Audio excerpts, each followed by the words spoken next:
नमस्कार. आपण खरंच इतके बिझी असतो का? कधी विचार केलाय की फक्त बिझी असल्यासारखं दाखवतो? सकाळपासून रात्रीपर्यंत वेळ कुठे जातो हेच कळत नाही.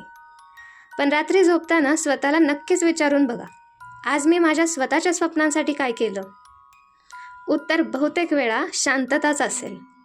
कारण आपण आपला वेळ मेहनतीत कमी आणि फालतू गोष्टींमध्ये जास्त घालवतो. हो, मी फालतू गोष्टी बोलले. अशा काही आपल्या सवयी असतात ज्या आपल्याला आपल्या यशापासून मागे ओढतात. तर पहिली सवय आहे चिटचॅट, फालतू गप्पा. तासनतास दुसऱ्यांच्या आयुष्याच्या गोष्टी. कोणाचं लग्न झालं, कोणाचं ब्रेकअप झालं, कोणाचं पॅचअप झालं, कोणाच्या आईवडिलांकडे हे आहे ते आहे, कोणी नवीन घर घेतलं, कोणी किती पगार कमवतं, कोणाला नवीन नोकरी लागली, एक्सेट्रा एक्सेट्रा. आपल्या आयुष्यात 1% बदल होतो का याने? ऑफकोर्स नाही. उलट आपण आपलीच तुलना त्या व्यक्तीशी करायला लागतो. त्याच्याकडे हे आहे, माझ्याकडे नाही, तो पुढे गेला, मी अजूनही तिथेच आहे. आणि हळूहळू दुसऱ्यांची गोष्ट ऐकता ऐकता स्वतःचीच गोष्ट लिहायची विसरून जातो. मग सुरू होतं over thinking. Second bad habit, over thinking. मला हे जमेल का? लोक हसले तर? अपयश आलं तर? इतका विचार करतो आपण की स्वतःला विसरून जातो की सुरुवातच होत नाही.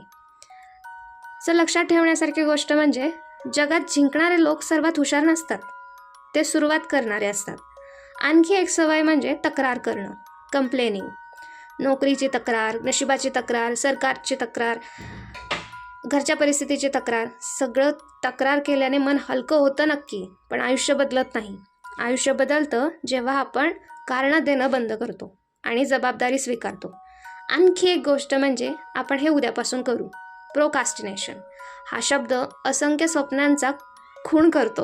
उद्यापासून मी व्यायाम करेन, उद्यापासून मी अभ्यास करेन, उद्यापासून मी व्यवसाय करेन, पण तो उद्या कधीच येत नाही. म्हणून लोकांच्या आयुष्यावर चर्चा करणं सोपं आहे, स्वतःचं आयुष्य घडवणं कठीण आहे. पण तेच करणारे लोक एक दिवस इतिहास घडवतात. जे स्वतःचं आयुष्य घडवणं कठीण जरी असेल तरी पण ते जे करू शकतात तेच लोक एक दिवस इतिहास घडवतात. म्हणून आजपासून एक निर्णय नक्कीच घ्या. चिटचॅट, गॉसिपिंग, कंप्लेनिंग, ओव्हरथिंकिंग सगळं बंद करून एक नवीन आयुष्याला सुरुवात करा.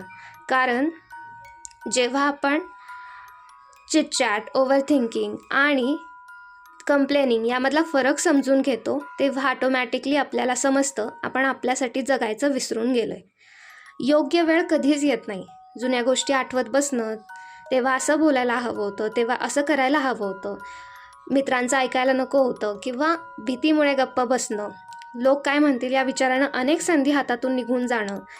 फक्त विचार पण कृती नाही. सगळ्या कल्पनांकडे आपण लक्ष देतो, पण फरक एवढाच असतो, यशस्वी लोक कृती करतात. म्हणून आजपासून गॉसिपिंग कमी करा, तक्रारी कमी करा, ओव्हरथिंकिंग कमी करा आणि त्या जागी स्किल्स वाढवा, आरोग्यावर काम करा, कुटुंबाला वेळ द्या आणि रोज स्वतःला कालपेक्षा मला आज कसं चांगलं बनवता येईल याकडे लक्ष द्या. कारण आपलं आयुष्य आणि आपलं भविष्य एका मोठ्या निर्णयाने नाही तर रोजच्या छोट्या छोट्या सवयींनी घडतं. म्हणून just leave the bad habits, the crap of the life. chit-chat, small talk, gossiping, overthinking, trolling, waiting for the perfect time, replaying old conversation, complaining, delaying the things, not speaking up on the time, thinking instead of doing. या सगळ्या गोष्टी future तयार करत नाहीत. It destroys your present, and when your present get destroys, your future doesn't build up.